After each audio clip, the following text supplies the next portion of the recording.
and you, Todd. Beth Baker is our attorney, and then we also have joining us Jane Bostic online, Kara, and then KRT staff, Mick, myself, Travis, Scott, Jamie, Chris Baldwin, Clyde Tyler, and Brett Meadows with the union is in the room with us. So with that, I'll turn it over to you. Okay, so I see Brett and Scott in the room with you. Is there anybody else there? Travis is in the maintaining the controls. Okay. Well, good morning, everyone. Thanks for attending the board meeting this morning. First thing we need to do is take a look at the meeting minutes from November 19th. Has everybody had a chance to take a look at those, and are there any revisions or changes? I move the minutes be received. I'll second. Okay, there's a motion by Koval and a second to approve the minutes. Any further discussion? All those in favor signify by saying aye. Aye. Aye. Motion carries. And next up, we'll have Scott on the financials. All right, you got the in your packet then. You want to take a look on the Schedule 2.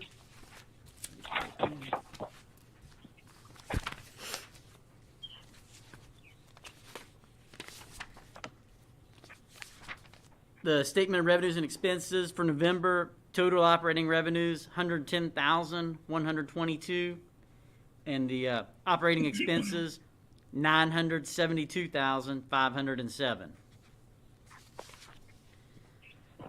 For Schedule 3, the comparative for the 5 months for the previous year, the operating revenues are the $662,146 compared to the previous year's $1,013,268. And on the operating expenses, $5,308,437 compared to the $4,948,485.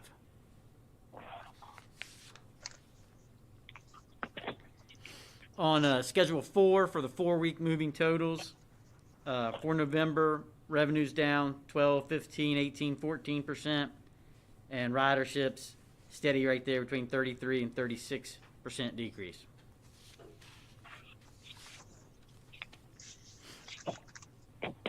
On 4B, the daily fare box revenue summary, with the vacation or the holiday in there, Thanksgiving, we're down, but the 14, 15, 16,000 average, typically is about 23, 27,000.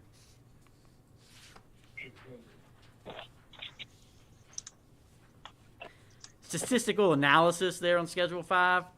Average passenger a day, 3,102, compared to the previous November of 4,697. And for the month, 75,656 compared to the 116,648.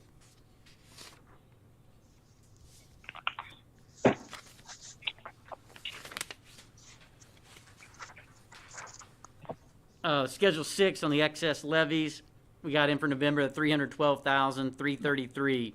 So for the year, just under 3% increase from the previous.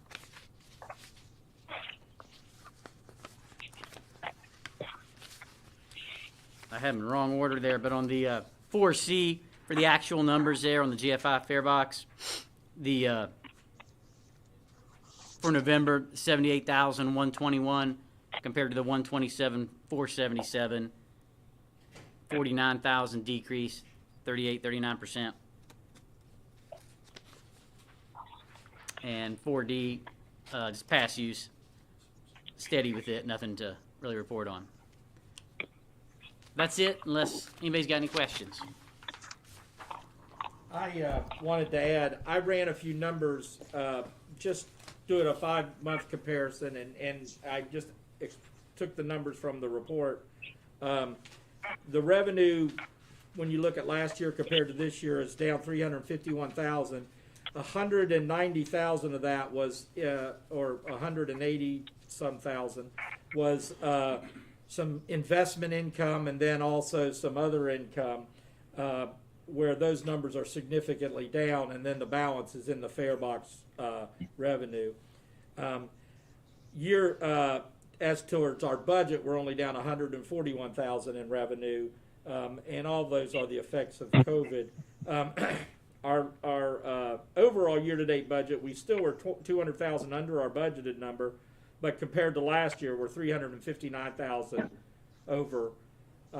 So there's some positives on our budget. There's some negatives. Materials and supplies and other expenses year to date are under budget, and materials and supplies even compared to last year are under budget. But obviously labor and fringes is 56,000 over budget this year and 460,000 over last year at the same point. But there was also, from last year at the same point, there's been 2 contractual increases on January 1 and then June 30, and then plus the pandemic pay that we've been putting out. So there's some positives on at least on the expense side, but obviously negatives on the revenue side due to COVID. Hey, Scott, I've got a question. If on these financial statements, so that we can look back in a year or 2 years or 5 years and properly analyze year-to-year comparisons, would it be, the pandemic pay has become significant as part of the labor and fringes. Would it be easy to add an item so that those are isolated? And in future years, we would be able to see how much was spent so that it doesn't skew that whole labor number. And in 3 years from now, somebody says, well, I think it was 500,000. No, it was 750. It's just known in each fiscal year as to how much was spent on the pandemic pay. Yeah, Doug had asked about that. We're able to break that out in the payroll where it was the $4, by the hour. We know what line items in the pay codes get the $4. So we can do that for any period. From April to now, we've got that number. But going back, we could look at that, for any period we need to. But could you modify these reports so that it's itemized on it? Because the board composition will be different in 2 or 3 years, and not everybody's going to recall how this was handled. Yeah, I think I was looking at that, especially like if you look at Schedule 5, and this is just in ridership. It doesn't really expend. This is operating statistics. You can see that starting in April there was a drop. It actually started a little bit in March. Towards the middle of March is when this all started to break. But really the big drop was April 1st. So we're comparing November to last November, which isn't a fair comparison. And I think what you're saying, next year, Todd, we'll be comparing November of next year to this November, and it might be the same thing. So I think we can add some lines on some of these reports that kind of say the net effect of COVID so that we can try to compare apples to apples. I think we can do that. I think it's going to be helpful because there's really no way for the board to judge how you all are handling management of labor expenses and things like that unless that unusual expense is isolated. Right. Yeah, I'm sure we'll start playing around with some numbers. I don't know if we'll have it ready for January, but maybe by February have a format in that we can start looking at it, because it's really going to start affecting once we get back to normal, whatever that will be. That's when we'll really start seeing some craziness in the numbers.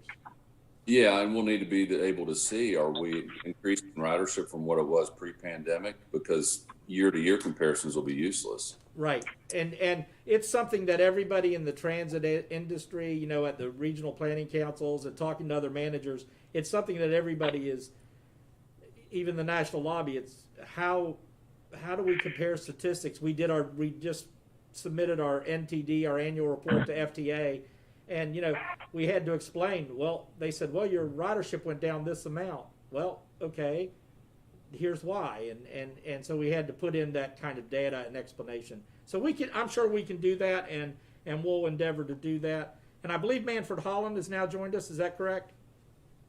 Yes. Okay, welcome, Manford. Thank you. So Okay, we'll work on that. Questions on financial statements, or Scott or Doug anything to add? If not, I think we'll move along. Those will be attached to future meeting minutes for review, and we'll move along to number 3. I don't have any invoices that weren't approved or budgeted for over $5,000. Okay. Self-insurance report is pretty self-explanatory. It's attached to it. There's been no major activity other than we were served on an accident that happened over a year ago to go to court, and we've transmitted all that data to our attorneys and our insurance carrier. CAT operations report, it's attached.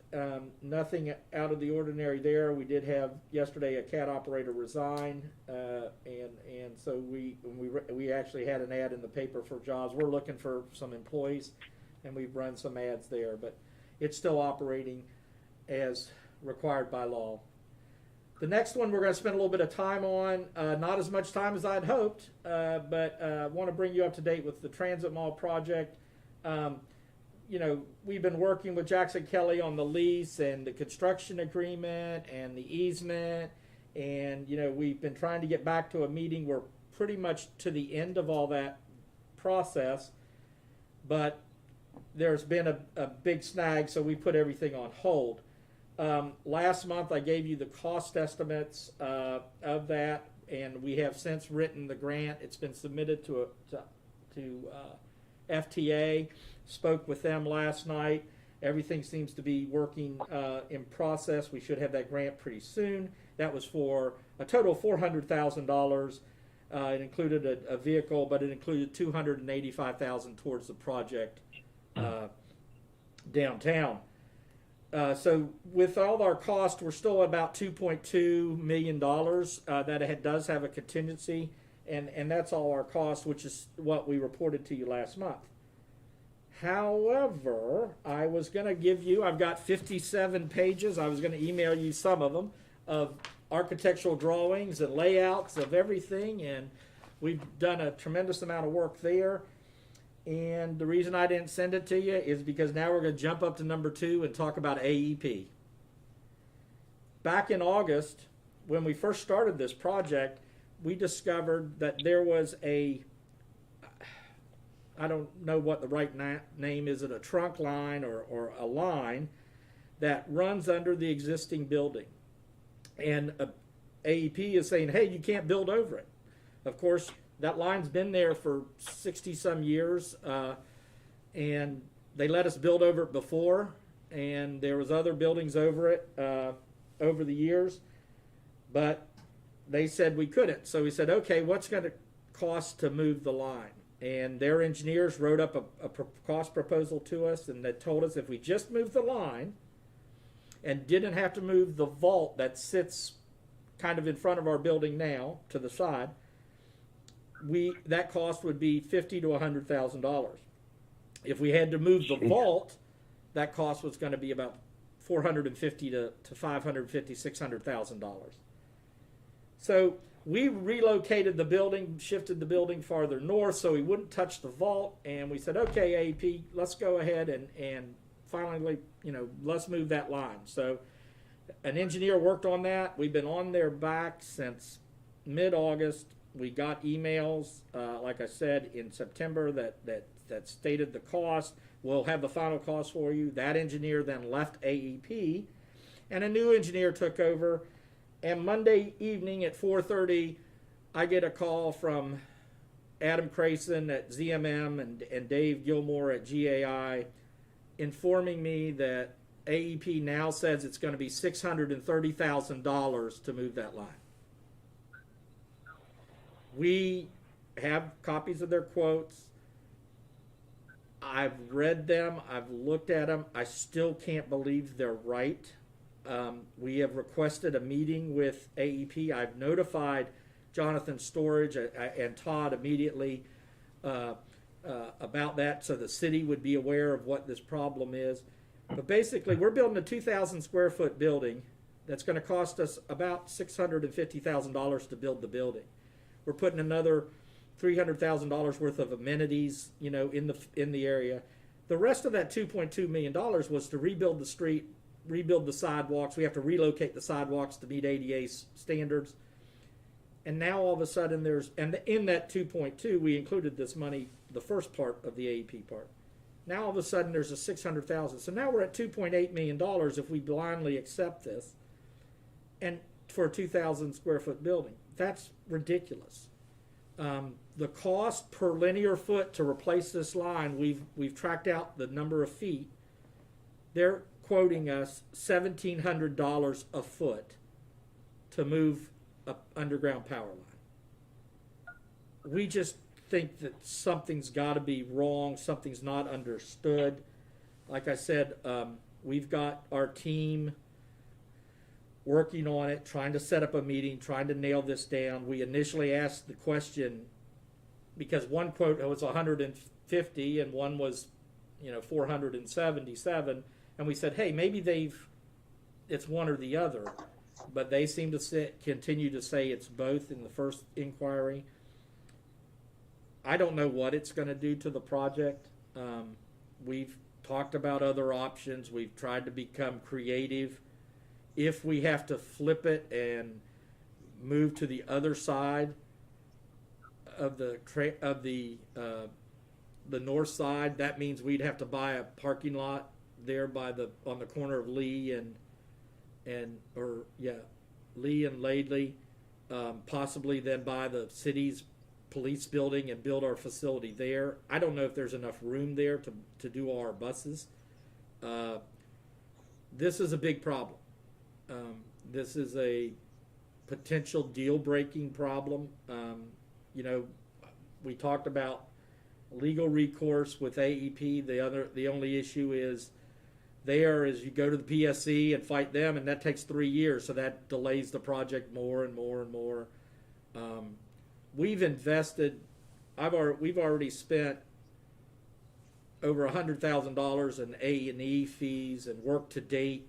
Product based on the AEP information that we could move the line for, under $100,000.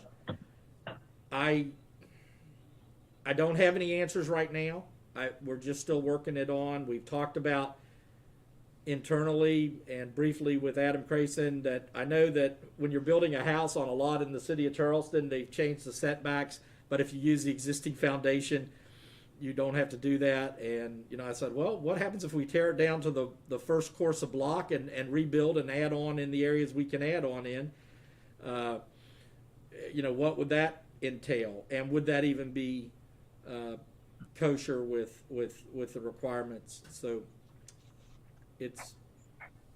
I had hoped to have better news for you, and our plan was to put out the construction documents the first week in February and award a contract in March, but I don't know. So with that, I'll try to answer any questions and any comments anybody may have.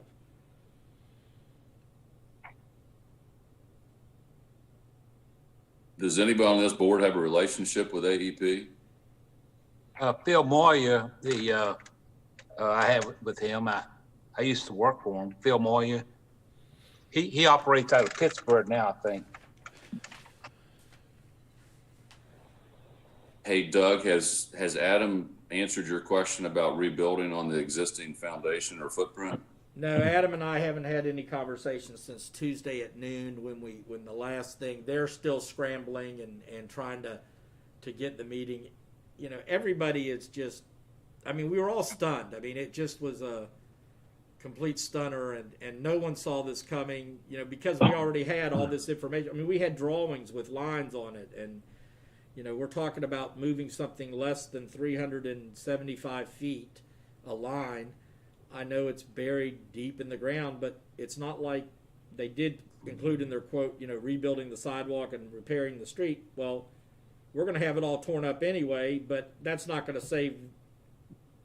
That's not real money, Are you dealing with AEP local or AEP in Columbus? The engineer's name is Brandon something, and to be honest with you, I am not the ones dealing with them. Our A&E firm and our engineering firm is the one that are having the day-to-day conversations with them. Okay. I think they contract that out. How come you can't get a quote from somebody else? They quote somebody. Well, they do. They use a company called what's it? New River. Does they're out of Roanoke, Virginia.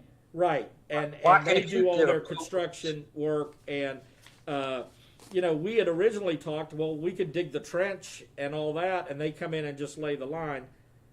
I'll be honest with you, I don't know what this entails physically. Is this a 10-inch conduit that has wires running through it? Is it a cased in concrete? I just don't know, and I really didn't want to know, but apparently I'm going to have to find out a lot more about this. The city has offered to provide any assistance. I talked to the Alliance. I had a meeting with one of their people yesterday and talked to them briefly about, because they're very interested in the project. The mayor and I presented our plan on December 2nd to their meeting, and they were very excited, and they've offered some assistance. But they said that's why you don't see any more of the streetscape projects, is because it used to be the federal funds would pay for everything, and now they won't pay for the electrical relocation, and the cost of electrical relocation is just so high. That's why that program's kind of stopped in the city of Charleston. Does that 630,000 $630,000. is that itemized as to what they're going to do? Yeah, that's for them to basically come in, dig the trenches, build a new line, put it in there, reconnect it, and then unconnect the old line. That's kind of what it entails. So, and it looks like they want $150,000 in the planning up front. It was two contracts. One was for about 150, and the other one was for $477. Two different. I'll try to get you a man. I'll try to get a man out of Columbus that used to be here. You might be. I forgot I know his Joe name. Johns. If he was still in town, I could have called him, but he retired and moved to Roanoke. But he used to be. This man is head in AEP, and I used to work with him. I forgot his. I'll try to get his name, but that's a ridiculous price. I just can't believe it's $1,700 a linear foot. It just tells me that I picked the wrong career. Well, who's quoting that? New River or AEP? AEP is actually quoting it. Todd, do you Hey, have Doug. it in front of you? What that engineer's name was? Or both? I don't, because I'm not in my office. I don't have my Yeah. desk. Okay. Hey, Doug, I think what Mr. Tolliver was asking is pertinent. Is do we have like an itemized contract from one of their contractors, or is this AEP's budget and it may not even be accurate? I mean, they've already given us one wrong number. Is there a possibility that this is wrong? Which is I'm hoping that it's wrong. Which is why we're trying to get a meeting with them and sit down face to face and go over those numbers. And that's what we we're have doing. to competitively bid it. Can you hold them to the first bid? I mean, is it in writing, the first bid? They're just their explanation in the email is that the other engineer just screwed up and that wasn't correct, and she's no longer employed with her but employed with them. Was it in a contract form of how No, was sir. it written up? No, sir, it was in an email. You can't hold them to that Uh, by law? I'm not a lawyer, but I doubt it. I think what Doug's saying, even if we could hold them to it, it would take several years to work through that type of action. And we don't really have that time. We're better off to come to a negotiated solution that's more timely. Is the mayor involved I think maybe some heavy hitters at the county commission or at the city could help us sort through this a little bit better than us independently. Yeah, I have not talked to the county commission yet about it.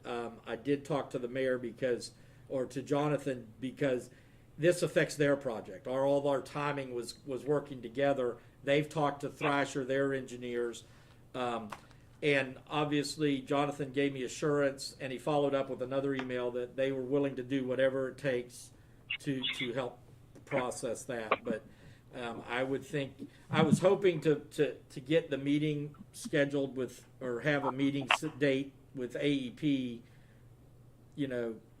and then invite the city to join us, and then maybe invite somebody from the county to sit in on it. I wish you would contact a man by the name of Phil Moyer.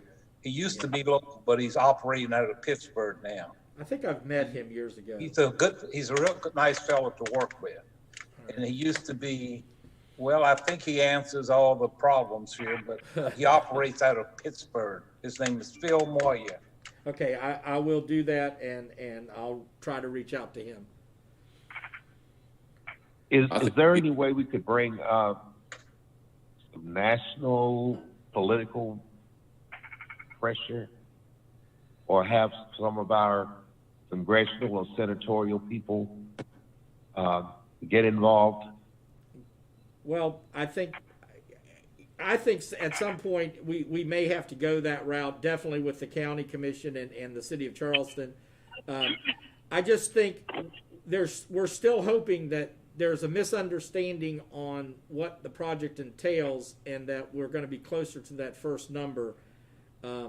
I would say the chances of that are probably less than 25%, but there is a chance there. And until we have a sit down face to face with them, I feel personally that taking those steps, I don't want to be Chicken Little and the sky is falling and things like that. Yeah, you don't want to be premature Correct. in that. Okay. Hey, Beth, just so we know, I think I know the answer, but so everybody else knows, your firm is going to have a conflict if we need assistance on this matter, isn't it? I think that we probably will. I think we do some types of legal work for AEP. Let me look into that. I'd have to run a conflicts check to be sure. But I believe that we maybe did handle some matters for them. Not related to this, of course, but other things. So let me check. But if we do work for them, then I think we may be able to resolve it through a waiver from AEP. This isn't a situation where AEP can't waive conflicts. Before we had problems whenever we were dealing with the ambulance authority, because both KRT and the ambulance authority are governmental entities that can't waive. But I think that if AEP is a client, we may be able to get a waiver and get involved. So I can work through that and find out. Okay, that's something we'll just need to keep in mind, Doug. Well, again, I'm sorry to bring you bad news. We're working on it, trying to figure it out, and as soon as I have some more information, I will share it with the executive committee, and then also work forward. And Jane, if you hear anything on your end at the city, let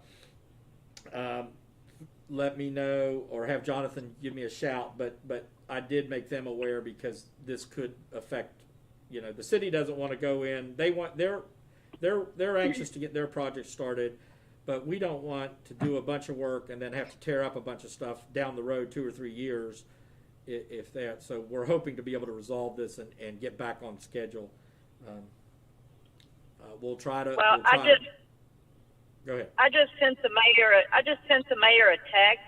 I'm sure Jonathan has updated her, but I wanted to make sure, because she knows I do these board meetings, and so I'm sure they'll get on this sooner rather than later, because again, I mean, we want your project to go forward, but we want our project to go forward as well. Right. Okay, that's all I have on the transit mall. I wish I would have given you better news. And if there's no other questions, I'll move forward, but our plan of action is still to try to get with AEP and really find out the nuts and bolts of the issues, and who knows, maybe we can get a waiver and we could just build back over the existing building frame, since we're already over it. That would be the ideal situation. Fuel program recap. First of all, thanks to the board for giving us the leeway to work with Tri-State Transit Authority. They appreciated it. We appreciated it. We were able to utilize all our required contractual fuel, except for a little bit over 2,000 gallons. I think it was 2,088 or 2,096 gallons. The number escapes me right now. But we did have to write a check for $4,100 and about $50 to them to pay for the fuel that we did not obligate under the contract. Luckily, we were able to burn that. When we first brought the issue to you, we were looking at writing a check of about $70,000. So we were able to significantly minimize our loss, and actually we ended up then, by switching on our gasoline, over to the open market because we'd already fulfilled the contract, we're able to save some money on that end too. So again, thank you to the board for allowing us some flexibility and to kind of work in an emergency situation. COVID-19 discussion. There's a couple things. I included with that a petition and a letter from the union asking us, as you know, we had decided 2 months ago to vote the COVID pandemic pay through December 31st. At that point, it was ending. As at that time, other transit authorities were doing the same, and some have ended the program. The system in Huntington yesterday had their board meeting, and their board voted to extend the pandemic pay through January 31st on a month-by-month basis. They also received a petition from, we have the same union, from their employees, and a letter from the union president basically requesting the same thing that was sent to you guys. What does pandemic pay actually cost us? Since April 1st, when we implemented the pandemic pay, it's cost us $676,000 additional in payroll. That's over a 37-week period. It cost us about $18,250 a week to pay that pandemic pay. We only pay it for hours worked. We don't pay it for if a person's on vacation or off sick or things like that.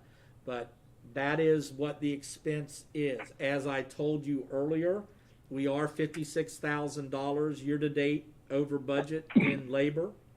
We did budget some pandemic pay for a period of time because we implemented it before the end of the year. We do have a contractual increase going into effect on January 1. Do you remember if it's a quarter? 20 cents? That's as our contractual, which every 6 months we have a contractual increase in wages. But that's where we are. The union has asked me to ask you to at least consider the possibility of extending the pay. With that, Todd, I'll turn it over to you. Okay. So hopefully everybody's seen the letter from the union that's in your packet and asking us to extend it. Traditionally, over the last couple of months, we've done this on a month-by-month basis. It seems like that there's been a lot of changes with the vaccine being rolled out, healthcare workers starting to get the vaccine, and at least preliminarily that by March, some of the general population will be qualifying to take the vaccine. And that should start to really change the whole emphasis of COVID. But in the meantime, it's a reasonable request on union's part. We know the cost, it's about $72,000 per month. And I think it's up to this board to decide if we want to continue to do that, but monitor it so that we have some ideas to when it would be reasonable to go back to the normal pay scale. So with that, I'm interested in others' input so we can make a decision about the proper thing to do. I think it would be the proper thing to do, particularly considering that this is the holiday season, and I think it would be a big help to people that are struggling. This is Jean. I think we maybe should continue it at least for another month to get us through January, and then revisit it again.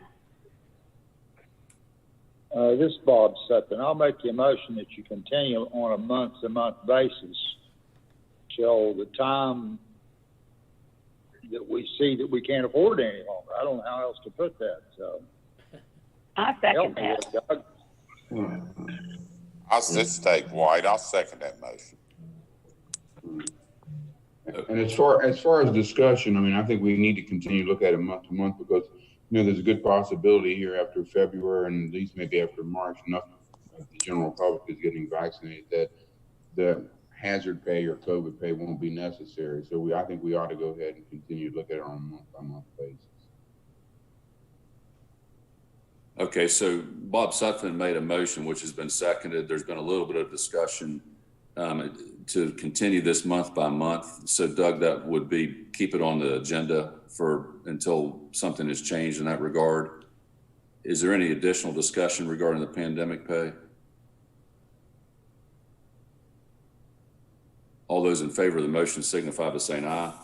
Aye. Aye. Are there Aye. other?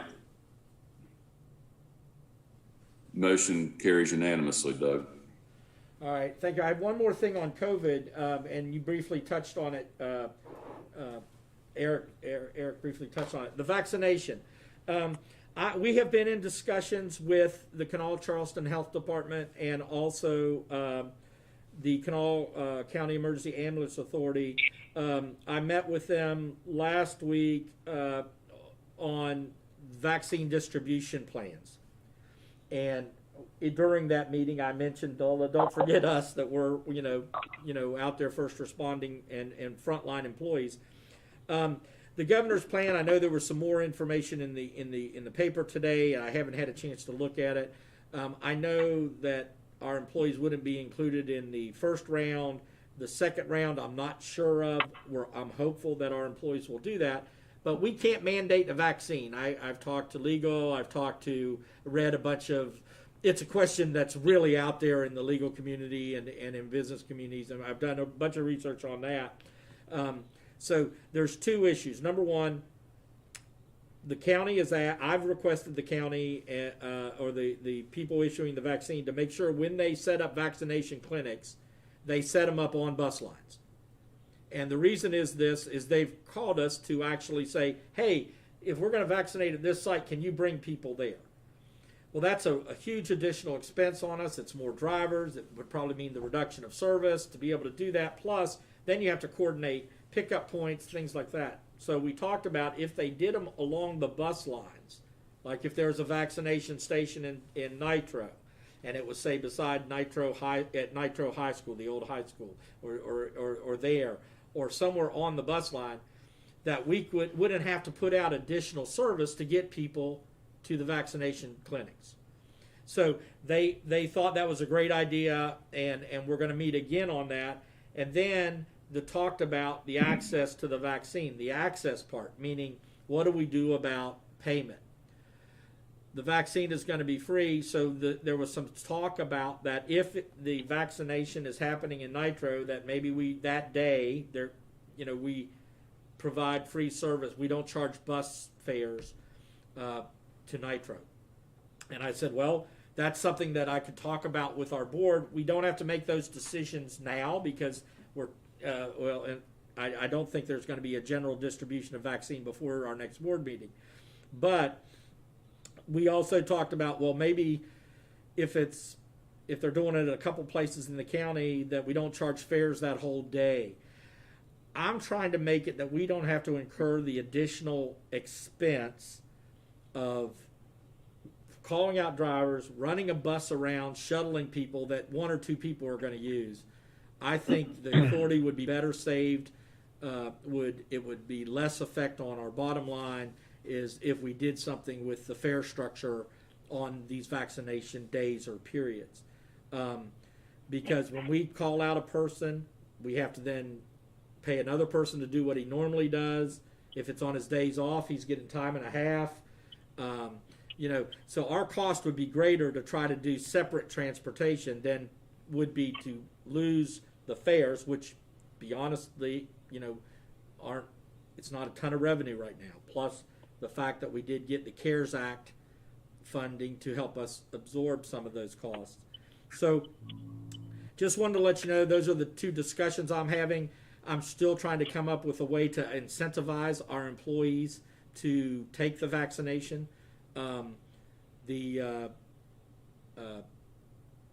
Obviously we can't force them, but we offer flu shots, and we have the health department come in here to get flu shots, and less than 50% of our employees take advantage of the flu shot. I realize some of them may get them by their own doctor or at another place, but still we have at least 30 to 35% of our employees who won't take flu shots. I'm afraid we're going to get the same thing with the vaccination And if we don't get everybody vaccinated, or what they say, 75% of your workforce or 80% of your workforce, then it's really not that effective, because you need it to do the mass, I guess, herd immunity thing. So I'll probably be coming back to you, or if you guys have any ideas, Beth, if you hear anything on the legal end. I read an EEOC document yesterday about COVID and what can be required and what can't, and it provided me some insight. Nothing that we're doing is in violation with that, so I think we're okay there. But those are the other two COVID topics that we got going on. Doug, I'll reach out to Mark Dellinger and just kind of make him aware of this and see if he has any thoughts. I've had one brief conversation with him Okay. already about, mandating, and he, yeah, you can't do that. Okay. I think the whole thing with the education that's going on from the federal government and local authorities, we might be pleasantly surprised at the number of people that actually do this. I mean, right now, when you look at national trends, it looks like 85% of the people are saying that they'll do it. And, with these people working close to the public and on a general basis, I think you might end up with 95% compliance, and it may not even be an issue. Well, I certainly hope so, especially with the fact that we all want to get back to normal as quickly as possible. Well, we've got two mayors on here, Doug, so use their resources too, because they're coming up against the same issues as you. So yeah, like to hear from them as you get further down the line on ways to make all that happen. And the other thing, on your other thing that you talked about, I don't know if people are going to be issued something in the mail or a waiver or a slip that says that that you are now allowed to come and get vaccinated. It may be something that they have some type of a document that they can use to show that they're going to get vaccinated, which means we can go ahead and not have them pay a fare. It may be as easy as that. I just don't know what kind of documentation one gets is going to get when it's their time to get vaccinated. So it could work in our favor that they have something like that, and we can go on with business as usual, especially if we get them done along the bus line. Yeah. Well, Dr. Young was also on the call, and they've agreed to keep me in the loop. So, I'll keep updated on that. One of the things, what I understand is I think they're talking about. I don't think they're talking about doing it by appointment, like CMC is doing it by appointment with their employees. My daughter is a nurse there, and she's scheduled to get vaccinated on December 23rd. Because she had to sign up and get in a portal, and they assigned her a time because they didn't want everybody in one unit getting it the same day and all that kind of stuff. So they're spreading it out. But we'll keep you up to date on that. Just wanted to bring you up to date with some of the conversations I've been having with some of our local health officials about this problem, or hopefully great solution. Ready to move to new business if you're okay, Tom? Yeah, I'm ready. All right. I emailed you yesterday the attachments. We sent out a revised agenda. So in item A, you should have gotten a bid, a sheet that has the phone system RFP board recommendation. We had a bid opening a week ago Tuesday on that, and we had been talking to two contractors here locally, and then there was some other interest. When it came time to submit the bid, only one of them got it in here on time. The other one sent an email right before the meeting, said, "Here's my bid by email. I can't get it delivered there." It specifically said in the bid documents that we would not accept electronic submissions for this because there were some certificates that needed to be signed and things like that. So we did have the one bid from Associate System Professionals, who actually does a lot of our IT work. We have a contract with them on IT. And their cost, phone system cost, was about $15,000 in total. The other bid that did come by email, we did include the price to give you an education to see what it would have been, and that price was $24,500 all in with the equipment and installation. So it wouldn't have been the lowest bidder, even if it would have been accepted or put in the had been received in writing in time for the thing. We had tested both of these systems. Both vendors brought them in, displayed them, hooked them up. They're ISIP. They work VoIP, a voice over internet protocol. So they could basically come in, put the phone in the middle of the table, connect to our Wi-Fi, and we had a live phone working here at KRT. So we had several people in that meeting working with the phone. We felt that both products were acceptable to us. And with that, the recommendation there is to award to the Associated System Professionals for a new phone system. We haven't updated our phone system since 1996. And it, I Doug, we're, make the motion go with the recommendation of the of Doug and his committee. Second. okay, there's a motion by Mr. Tuffin and a second to accept the phone proposal from Associated Systems Professionals. I've got the first question. We're generally satisfied with ASP's work product, aren't we? As far as responsiveness and the services they provide? Yeah, they've been great to work with. We've had, Okay. Maybe one little problem over the last 5 or 6 years, and that was quickly resolved. Good. Any other discussion about the phone project? All those in favor of the motion signify by saying aye. Aye. Aye. Okay. Any opposed? Oh, sorry. Motion carries. Sorry.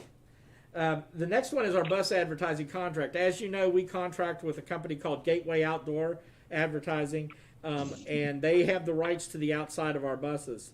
That was a 5-year contract, and if you remember, when we entered into the second phase of the 5-year contract 5 years ago, there were some issues, and we resolved that, and I can tell you that it's worked smoothly for the last 4 years and 9 months after we resolved that. But the board got involved at that time, and there was an agreement signed. It had to do with some back payment and some payment, timeliness of payment.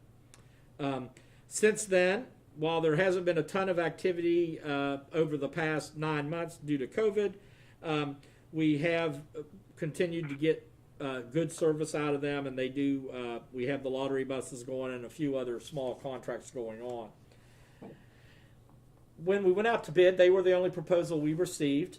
We did talk to other vendors, and we thought we were going to get another proposal, but I guess they chose not to proceed.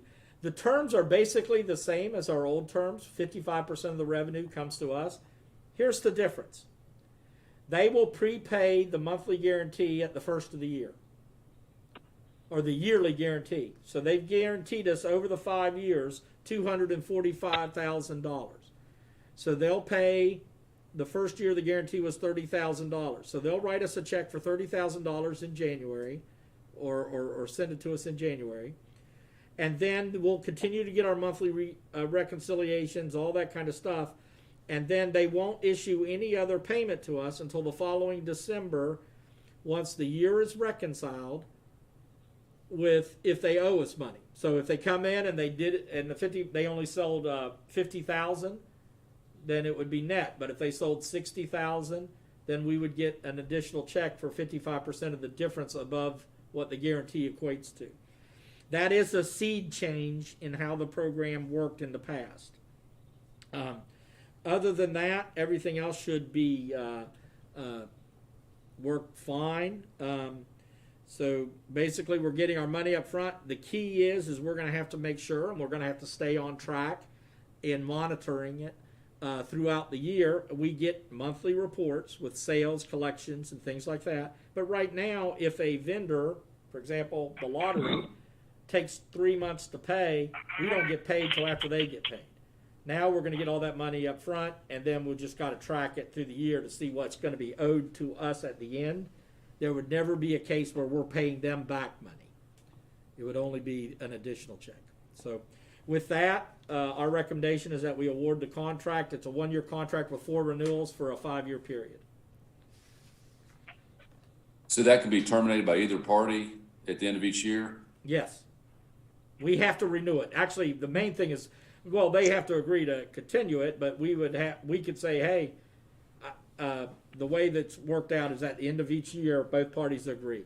So I guess they could decide that they're not selling any money. They don't want to send $45,000 to us next year, or I think the number went up to 45. It might be 35 the next year. We could do that. Or if we're unhappy, we could terminate the contract too. And this was recently rebid, and this is the only person that expressed any interest in it? Yeah, we sent it to Paris and Huntington, who had it once before. And Clyde, what was that other firm you talked to? Firm that was very, I've never really dealt with before.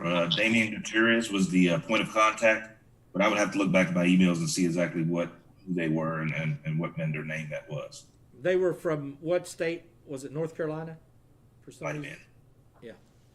Do we have to do any documentation to substantiate going with a single bidder on this proposal? No, we Clyde? don't. No, it was properly bid through all the channels. Oh, go ahead, Clyde. Oh, you're fine. Yeah, it was properly bid through all the channels, like Doug just mentioned. And with a single bid, they just require us to do a cost analysis. Where this is a revenue contract, a cost analysis, we're making positive, cash flow. So there's really no issues with federal state regulations regarding that. Okay. So is there a motion to approve the busted advertising bid with Gateway? I move we approve the motion. I second it. Okay, there's a motion by Koval and a second to approve the contract with Gateway. Any additional discussion? All those in favor of the motion signify by saying aye. Aye. Any opposed? Okay, the Motion. last thing on the agenda that I have is the item we added this week. We have an agreement with Maple Creative, Michael Haid, who's presented to the board before in the past, and his staff work with us almost weekly on things like press releases, any projects we've got coming up, input on how to handle things. They kind of are an all functioning firm for us. They also do our lobbying at the legislature during the session, and that contract is an annual contract that we need to renew. We bid it about 5 years ago and been renewing it ever since. There are no changes in the terms as to the monetary expenditure to the authority. It was budgeted into this year's budget, and we got a lot of things coming up. Number one is hopefully, we might be doing some more advertising as the vaccination gets in to try to encourage people to get back on the bus. We have our 50th anniversary coming up next October. Hopefully we have an opening of a building this year.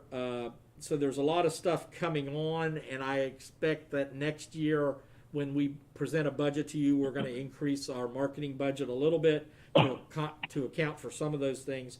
But the staff feels that this is a valuable asset, that Michael Haid's firm is a valuable asset to KRT, and we would like to continue to work with them. And I ask you to authorize me to sign the contract extending it through next December 31st. Okay, I got the same question for Clyde, where this wasn't bid, but it's a contract, a vendor that we have a relationship with, and the contract terms aren't changing. Is there anything that is an issue with purchasing? No, Todd, I think we should be fine moving forward as we have. Okay. And I'll put out there, Michael's a friend of mine, and he's told me of the work that he's been doing and the things on his mind that he'd like for us to do. He has some pretty robust ideas. We may not be wanting to fund all of those, but I know that he's got some concepts that he'd like for us to be looking at that really lay out 1 year, 3 year, 5 year goals, so that we don't every 3 or 4 years jump into the advertising spectrum and try to illustrate what we're doing for the community, but that we have that message out there all the time. So I think come budget time or during that preparation of budgets that we're going to need to look at what we might be spending for fiscal year 22. But I can tell you from talking to him and Doug that he's doing work on a frequent basis for the authority. Is there any other discussion regarding the Maple Creative? Otherwise, is there a motion to approve that contract? So moved. Second. There's a motion by Sutphen and a second. Any further discussion? All those in favor signify by saying aye. Aye. Any opposed? Motion carries. Other than on behalf of the staff and myself, we wish you guys a happy holiday season, Merry Christmas, Happy New Year, and our prayers are with you to stay safe from this COVID thing, and hopefully we'll get out of that. Other than that message, the staff does not have anything else for you today on the meeting. You didn't send out honey buns to everybody's home? No, but Scott, you should have come in because Scott's wife did a breakfast casserole and it was awful tasty this morning. Okay, well, Merry Christmas and Happy Holidays, and everybody be safe. If there's no other comment, we'll stand adjourned. Merry Christmas, everyone. Merry Christmas, everyone. Okay, bye. Meeting will be, we'll have a new president. Everybody try to come to the meeting sober. Is Todd resigning? Okay, I got you. Long president. You guys have a good holiday. Bye. All righty. Thank you. Bye all. Day.